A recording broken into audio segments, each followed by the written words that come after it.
This is the story of America's most iconic city, where billionaires build the future, the Golden Gate shines, and yet people leave their car windows down so thieves won't smash them. A city that can't keep stores open, but somehow can spend $1.7 million on a single public toilet. So what actually happened to San Francisco? Is this just one city's downfall, or a warning sign for the entire system? In San Francisco, the city's so nice you'll step in poop twice. There's an area where homeless people were urinating and defecating, and it was starting to annoy the people breaking into cars. So the city tried to build a public toilet last year, but then gave up when the cost hit $1.7 million. Not $1.7 million for a public toilet system, $1.7 million for one toilet. And this wasn't some magic toilet that catches your phone when you drop. It's no wonder that in 2021, San Francisco issued only 2,000 permits for new homes. Sure, there are people living in the streets, but that's because we want to make sure the apartments they don't live in are perfect. I don't fear AI anymore because it couldn't possibly be any more robotic than the humans who run things now. San Francisco, the city with the postcard views, the iconic bridge, the sourdough, the tech money, and apparently a reputation so messy the punchline writes itself. The city's so nice you'll step in twice. Yeah, that one.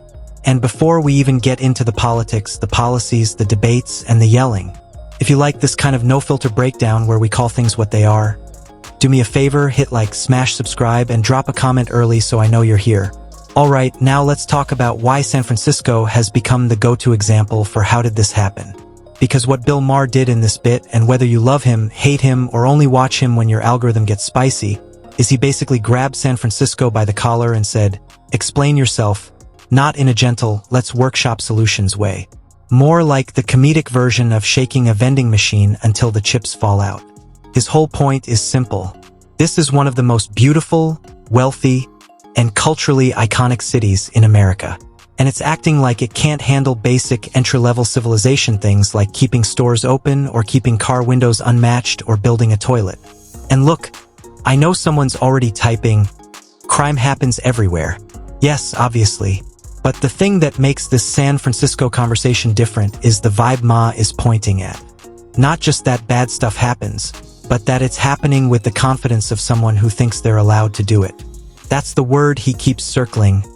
Audacity. Not, oops, I stole something. More like, yeah, I'm taking this, and you're not going to do anything about it. That energy is what freaks people out. Because once a city feels like it's running on shrugging and coping, the regular people start quietly checking out. San Francisco in the last few years has seen 11 Walgreens and 6 CVS stores just give up and close because that town seems simply beyond law, which is heartbreaking because I, like so many people, love that city, and I don't think it's corny to admit, yes, I left my heart in San Francisco. Also my wallet and iPhone. Brings up the stories you've probably heard even if you've never set foot in the Bay Area. The walk into a store, grab stuff, walk out thing, and the chains that start pulling out. And to be clear, he's not doing a spreadsheet presentation like, here's the quarterly report. He's doing the cultural gut check when Walgreens and CVS locations start closing, and people feel like the rules don't apply anymore. The city stops feeling like a city and starts feeling like a theme park with broken security cameras.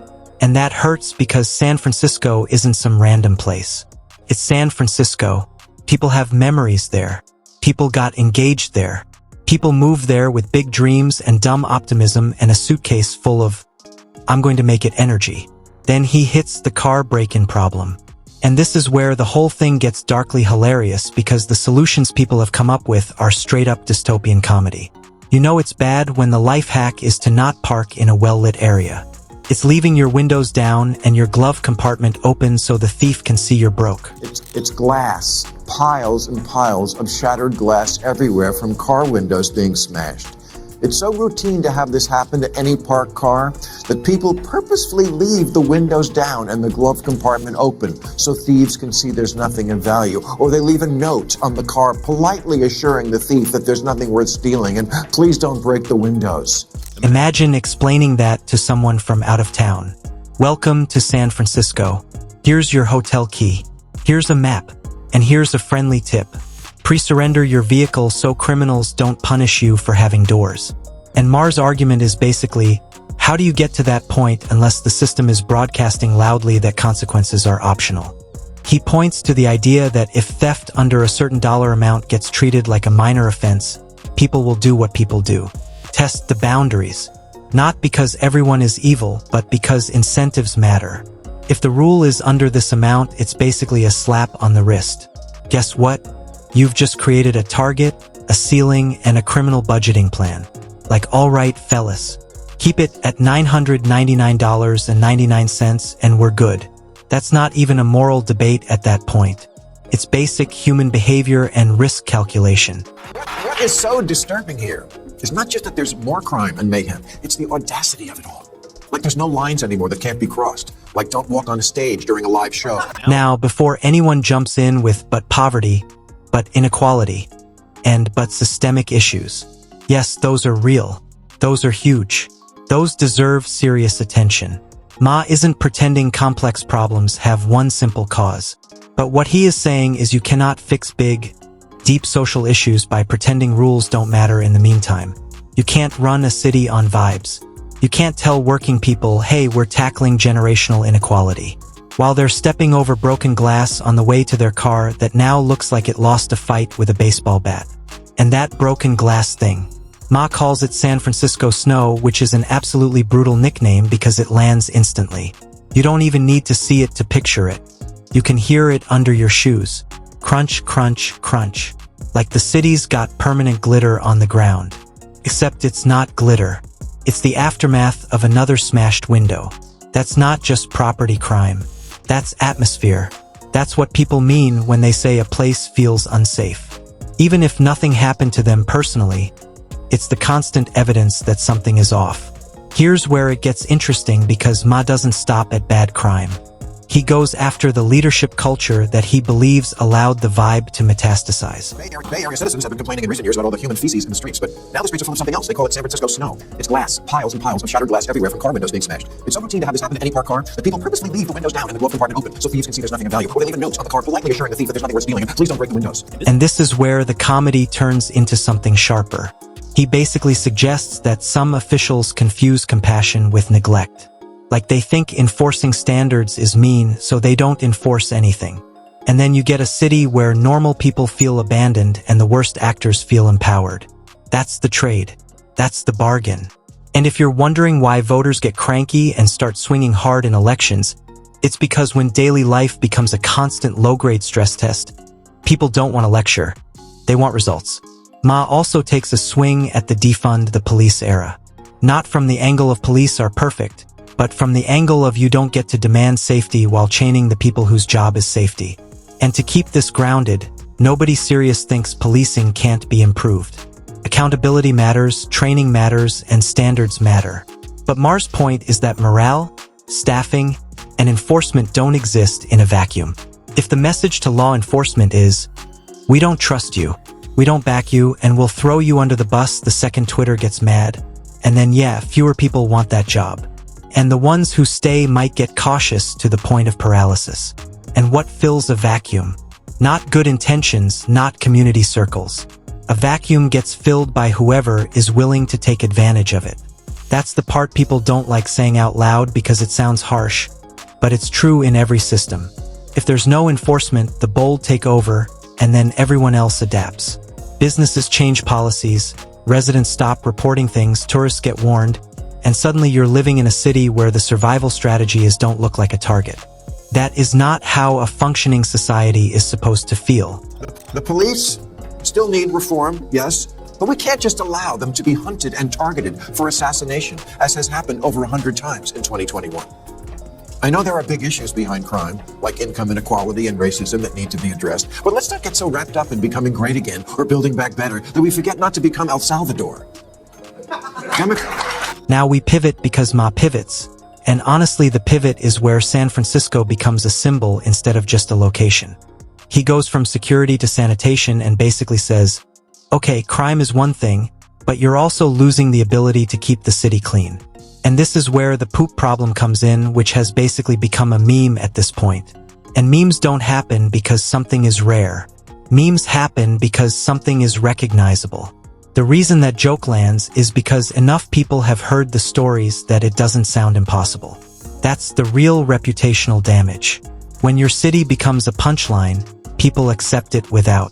In San Francisco, the city's so nice you'll step in poop twice.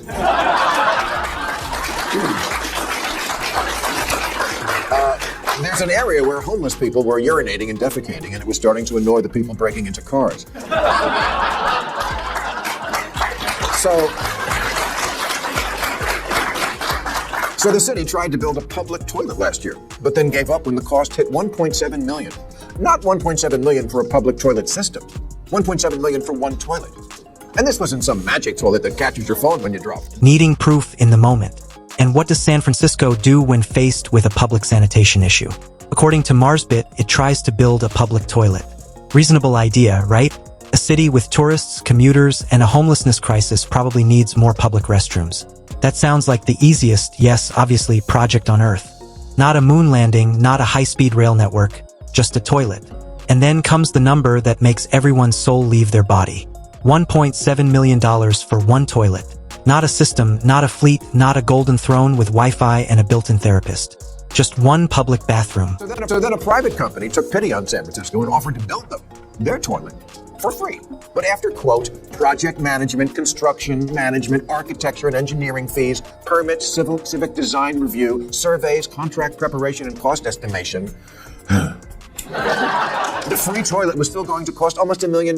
You know, if you tack on fees like that, you're not a city, you're an airline. This is the moment Maher is really talking about bureaucracy more than bathrooms. Because even if you don't know the exact accounting, everyone understands the feeling of how did we get here? How do you take something simple and make it so expensive it becomes a national comedy segment? But wait, there's more. Because in the story, a private company basically says, fine, we'll build it for free. And the city still manages to slap on a mountain of fees and management layers until the free toilet is somehow almost $1 million. Anyway, that's the kind of thing that makes regular people feel like they're living inside a Kafka novel written by someone who collects permit applications as a hobby. Maher's joke is essentially at that point, you're not a city, you're an airline. Everything is surcharges. Everything is fees may apply. You're paying $60 to select a seat in the back. Like San Francisco is actually proud of being impossible. Asked about the toilet, a spokesman for the Department of Public Works said, "We are a city of public input." Okay, but I'm stepping in public output.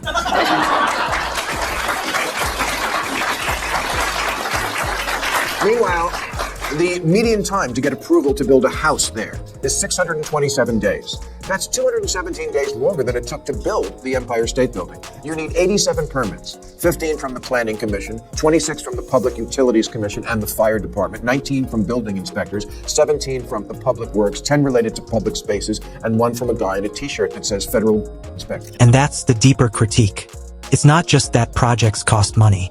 It's that the process seems designed to protect the process. Like the system exists to justify itself, not to solve problems. More reviews, more committees, more consultants, and more public input sessions that produce more sessions. You know what that creates? A city that feels proud of being impossible. Like, welcome to San Francisco, where we can debate a toilet for 2 years and then cancel it because it's too expensive and somehow nobody gets fired. Ma leans into the public input line again as a joke, but it's a deadly accurate one. Because yes, public input matters, democracy matters, and community voices matter, but if public input becomes a shield for never deciding anything, then what you really have is paralysis dressed up as virtue. And people eventually stop feeling heard and start feeling trapped inside a system that can't move. Then he takes it to housing, and this is where the whole thing connects because you can't talk about homelessness, street conditions, and affordability without talking about building. And the critique here is basically San Francisco has so many hurdles to development that it's become functionally allergic to new housing. And if you make it incredibly slow, expensive, and painful to build, guess what happens? Fewer homes get built, prices stay insane, people get squeezed, and the crisis gets worse.